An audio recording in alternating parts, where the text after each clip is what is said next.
Welcome back to our channel Soumya recipe corner.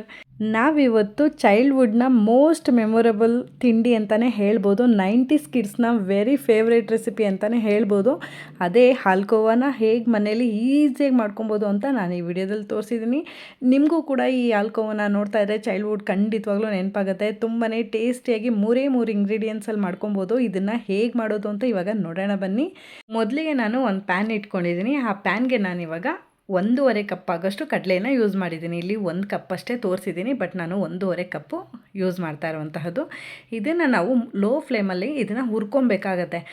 ಇದು ನಮಗೆ colour change ಆಗಬೇಕು ಅನ್ನೋಂಥ ಏನು ಅವಶ್ಯಕತೆ ಇರಲ್ಲ. ಜಸ್ಟ್ ಒಂದು 3ರಿಂದ 4 ನಿಮಿಷಗಳ ಕಾಲ ಇದನ್ನು ಹಾಗೆಯೇ ಲೋ ಫ್ಲೇಮಲ್ಲೇ ಬಿಸಿ ಮಾಡಿಕೊಂಡ್ರೆ ಸಾಕಾಗತ್ತೆ. ಹಾಗೆ ಇದು ಕಲರ್ ಚೇಂಜ್ ಆದರೆ ನಮಗೆ ಟೇಸ್ಟ್ ಕೂಡ ಚೇಂಜ್ ಆಗುತ್ತೆ. ಅದಕ್ಕೋಸ್ಕರ ಇದನ್ನ ನಾವು ಜಾಸ್ತಿ ಹುರ್ಕೊಳ್ಳೋಂಥ ಅವಶ್ಯಕತೆ ಇರಲ್ಲ.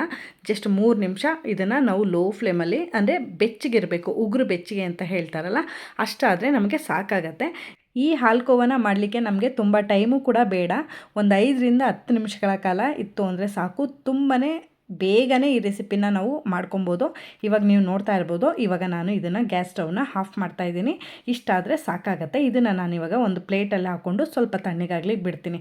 ತಣ್ಣಗಾದಮೇಲೆ ನಾನು 1.5 ಕಪ್ ಆಗೋಷ್ಟು ಕಡಲೆ ಯೂಸ್ ಮಾಡಿರೋದ್ರಿಂದ ಅರ್ಧ ಕಪ್ ಆಗೋಷ್ಟು ನಾನು ಸಕ್ಕರೆನ ಸೇರಿಸ್ತಾ ಇದ್ದೀನಿ. ಅರ್ಧ ಕಪ್ ಆದರೆ ಸಾಕಾಗುತ್ತೆ. ತುಂಬ ಸ್ವೀಟ್ ಆದ್ರೂ ಕೂಡ ಚೆನ್ನಾಗಿ ಬರಲ್ಲ ಹಾಲ್ಕೋವಾ, ಅದಕ್ಕೋಸ್ಕರ. ಹಾಗೆ ಜೊತೆಗೆ 2 ಏಲಕ್ಕಿ ಕಾಯಿನೂ ಕೂಡ ನಾನು ಸೇರಿಸ್ಕೊಂಡಿದ್ದೀನಿ. ಇದನ್ನು ನಾನಿವಾಗ ಒಂದು ಮಿಕ್ಸರ್ ಜಾರ್ಗೆ ಸೇರಿಸ್ಕೊಂಡು ಇದನ್ನು ಪುಡಿ ಮಾಡ್ಕೊಬೇಕಾಗತ್ತೆ. ತುಂಬಾ ನುಣ್ಣಗೆ ಪುಡಿ ಮಾಡ್ಕೊಬೇಕಾಗತ್ತೆ. ನಾವು ಇದನ್ನು ಈ ರೀತಿಯಾಗಿ ಇವಾಗ ನಾನು ಪುಡಿ ಮಾಡಿ ತೊಗೊಂಡಿರೋಂತಹದ್ದಾಗಿರುತ್ತೆ. ಈಗ ನಾನಿವಾಗ ರೆಡಿಯಾಗಿರುವಂತಹ ಪುಡಿನ ನಾನು ಒಂದು ಪ್ಲೇಟಲ್ಲಿ ಹಾಕಿ ಎತ್ತಿಟ್ಕೊಂಡಿದ್ದೀನಿ.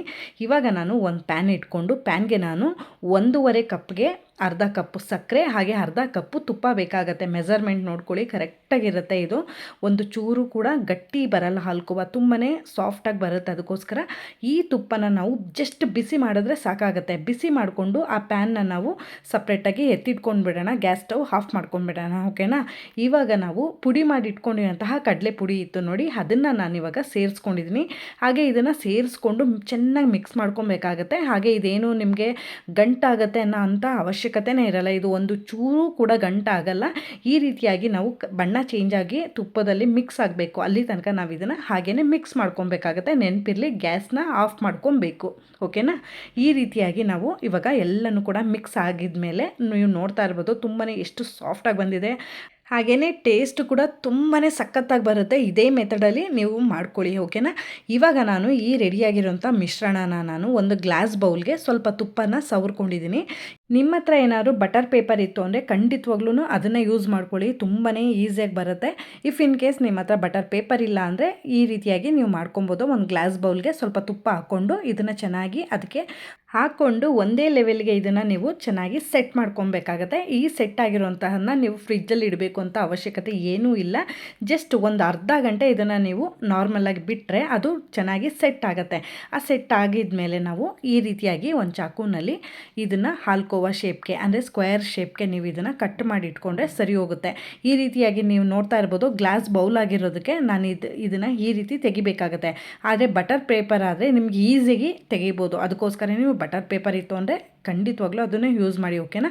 ಇವಾಗ ನಾನು ಈ ರೀತಿಯಾಗಿ ಕಟ್ ಮಾಡ್ಕೊಂಡು ತೊಗೊತಾ ಇದ್ದೀನಿ. ತುಂಬಾ ಸಾಫ್ಟಾಗಿ ಬರುತ್ತೆ.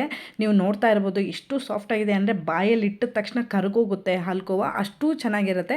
ನೀವೇನಾದ್ರೂ ಹಾಲ್ಕೋವನ ಹಾಲಿಂದ ಮಾಡ್ತಾರೆ ಅಂತ ತಿಳ್ಕೊಂಡಿದ್ರೆ ಖಂಡಿತವಾಗ್ಲೂ ನನಗೆ ಕಾಮೆಂಟ್ ಮಾಡಿ ತಿಳಿಸಿ, ಓಕೆನಾ. ಜೊತೆಗೆ ಈ ಹಾಲ್ಕೋವಾನ ನೋಡ್ತಾ ಇದ್ದರೆ ನಿಮ್ಮ ಚೈಲ್ಡ್ಹುಡ್ ಡೇಸ್ ಏನಾದ್ರು ನೆನಪಾಗ್ತಾ ಇದ್ದರೆ ಅದನ್ನು ಕಾಮೆಂಟ್ ಮಾಡಿ ತಿಳಿಸಿ ನನಗೆ. ಹಾಗೆ ಇದೇ ರೀತಿ ಹೆಲ್ದಿ ಆ್ಯಂಡ್ ಟೇಸ್ಟಿ ಮೆಮೊರಬಲ್ ಫುಡ್ಗೋಸ್ಕರ ನನ್ನ ಚಾನಲ್ನ ನೀವು ಸಬ್ಸ್ಕ್ರೈಬ್ ಮಾಡ್ಕೊಳ್ಳೋದು ಮರಿಬೇಡಿ. ಸಬ್ಸ್ಕ್ರೈಬ್ ಮಾಡ್ಕೊಂಡಿರೋರಿಗೆ ಥ್ಯಾಂಕ್ ಯು ಸೋ ಮಚ್ ಅಂತ ಹೇಳ್ತಾ, ಐ ಹೋಪ್ ಈ ವಿಡಿಯೋ ನಿಮಗೆ ಇಷ್ಟ ಆಗಿದೆ ಅಂತ ಭಾವಿಸ್ತೀನಿ. ವಿಡಿಯೋ ಇಷ್ಟ ಆಗಿದೆ ವಿಡಿಯೋಗೆ ಲೈಕ್, ಶೇರ್, ಕಮೆಂಟ್ ಮಾಡೋದು ಮರಿಬೇಡಿ. ಹಾಗೆ ವಿಡಿಯೋ ಯೂಸ್ಫುಲ್ ಅನ್ಸರೆ ನಿಮ್ಮ ಫ್ರೆಂಡ್ಸ್ ಆ್ಯಂಡ್ ಫ್ಯಾಮಿಲಿಗೂ ಕೂಡ ವಿಡಿಯೋನ ಶೇರ್ ಮಾಡಿ ಅಂತ ಕೇಳ್ತೀನಿ.